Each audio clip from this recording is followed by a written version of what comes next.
I do have a problem. I am a drug addict first and foremost, and I have to remember that.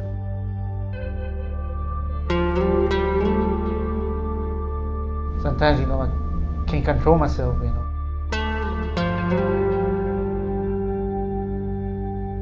I have multi-voices in my head.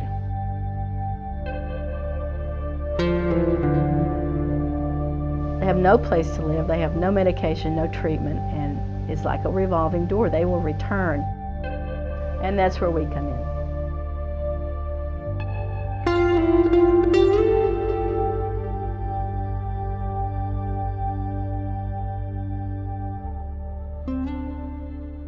The need in Travis County was the number of people in our corrections facilities that had mental illness, and they were sitting there longer than others. We were not providing the right kinds of services. Our focus was a bit more legal than beneficial. The Commissioner's Court applied to the Task Force on Indigent Defense for funding for a mental health public defender office. And so our goal was to provide a better setting for mental health defendants, a better collection of mental health services.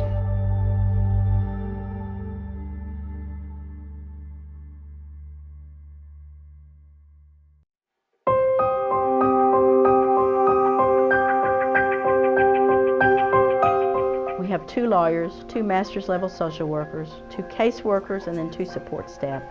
We handle 400 cases a year, and they're all misdemeanors, and all of our clients are indigent.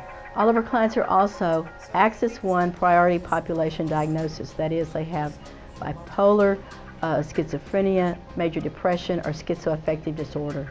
I have a caseload of about 40 clients at a time, all with a mental health diagnosis and all misdemeanors. We work in teams with the clients. We'll go out, start off at the jail together, and so that the client has a social worker and a lawyer.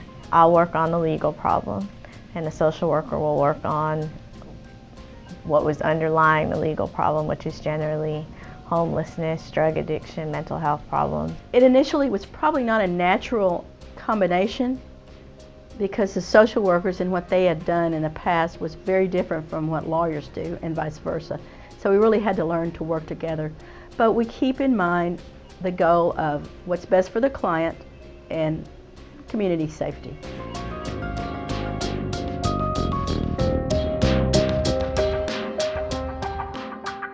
There is a discussion about what to do in a particular case. Our goal is not just to see that if there's a victim that they remain safe and are not bothered again, but also to address the needs of the individual that's charged to see that they're not back in the system again.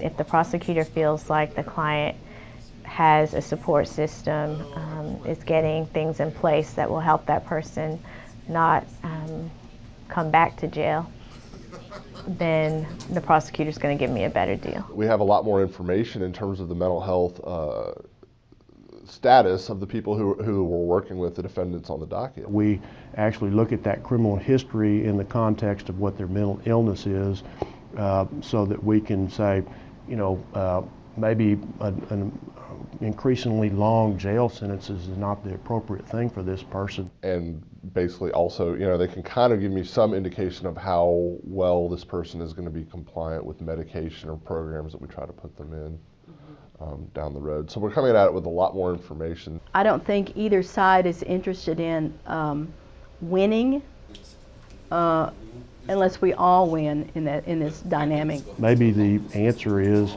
that we can clean up their life a little bit so that they can have an increased level of stability in their lives in the community, which is going to keep them from being rearrested and clogging up our jail with mentally ill people instead of the predators.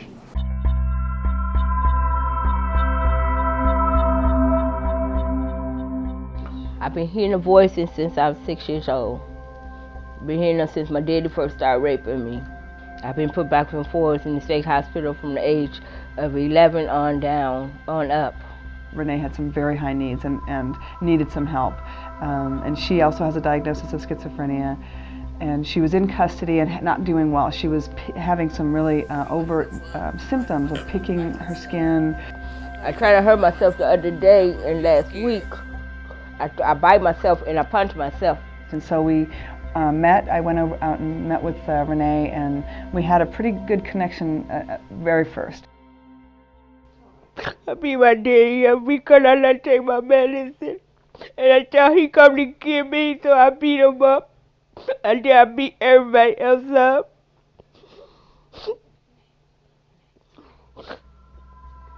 It's okay. But I'm trying. I'm trying now because I got new medicine. But I'm going to be okay because Karen taking care of that. So that helped her build some trust and follow through with some of the things that we decided to try to work on. And so I think we saw that she lived in a garage. I used to use 2 of these pillows to sleep on.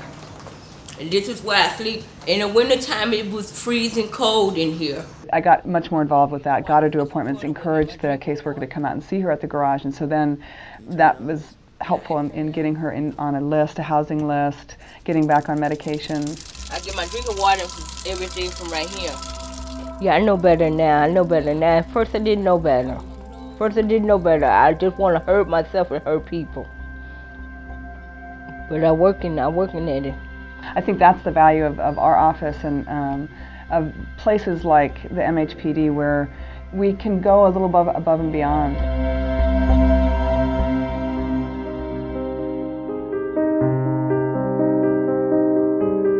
When I was young, I was sexually molested by a guy down the street. I was dog bit and had half my face tore off, and it was rebuilt, and I was kind of shunned and put down, and I had a real hard way of life. Gerald was a pretty early case for us. It was in '07, the first time we worked with him. I was 17 years old when my folks first found out I was a heroin addict. And he had pretty significant paranoia, very, very anxious. It continued straight through until I met Miss Whiting. He needed us to reassure him and calm him and be there for him when he had questions and take time to explain things to him. She'll always help me, you know, and give me somebody to call or someplace to go or what I need. I think for him it's having someone to guide him and someone to be there for him when he has a problem. She's given me papers with houses on it, you know, clean places to live, hospitals, doctors, attorneys, whatever I needed. She's always had those papers there for me. Here we're able to do what the clients really want.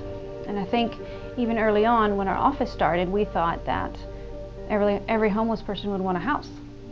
And not every person that we work with wants to change their living circumstances. If they're outside, sometimes it's the way they want to be. And so we are really specific to what the clients wish.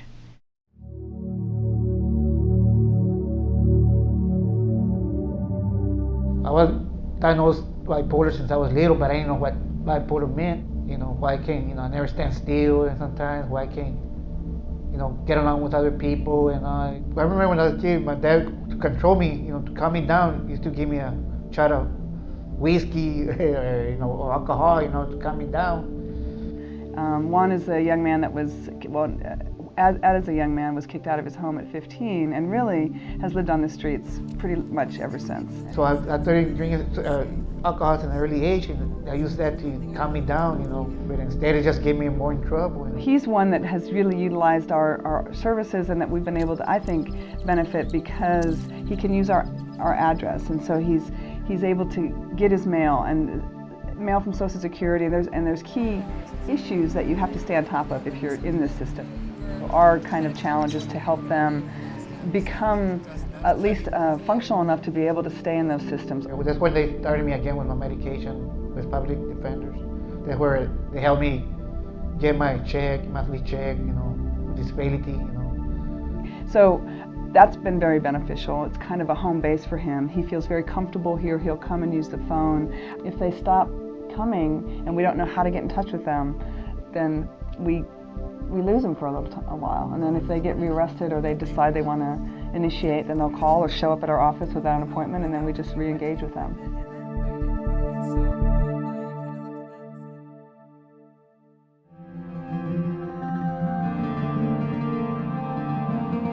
A lot of the practice of law seems to be about stroking the lawyer's ego and just winning cases, like win or lose. But here it's not really a win or lose, it's a how can we best help this person so that they're not in this predicament again. And I think more and more courts will have hard data in the next few years to show that the cost of a mental health PD's office or a special mental health docket helps keep people out of the criminal justice system and off the streets. I don't know how many of them really now work on good jobs with benefits, how many really have become tax-paying citizens, but I feel deep within that number has to be greater today than it was before we had this program in place. The general population out in the community isn't really probably thinking about the fact that we're also really helping back to the citizens by hopefully helping to stop this cycle where we're just seeing the same people over and over being rearrested and not having their problems addressed correctly. It doesn't feel like we're playing a win or lose game, it just feels like we're doing the right thing.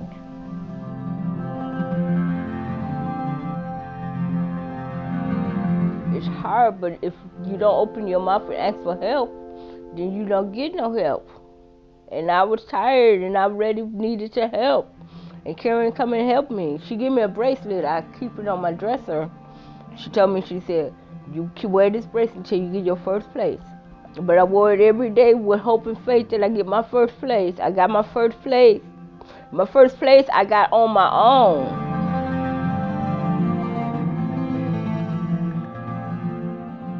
Yeah, it's not a dead-end road, you know.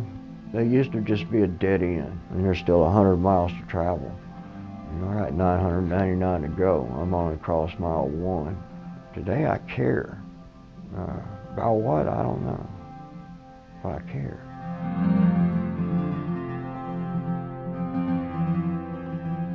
They keep on working on me. I know I'm gonna change. You know, I'm gonna, turn my life around. You know. I've been coming here for 20 years, and before I hang around here with my drunk buddies, drink beer. It takes a lot of courage to do it because it's strong. I think I could do it. Just need to, practice more because, like I said, I started drinking at like an early age.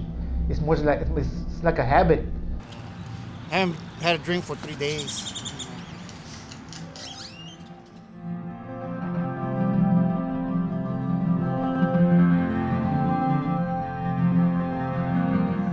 It's a reminder that I did good for myself, finally.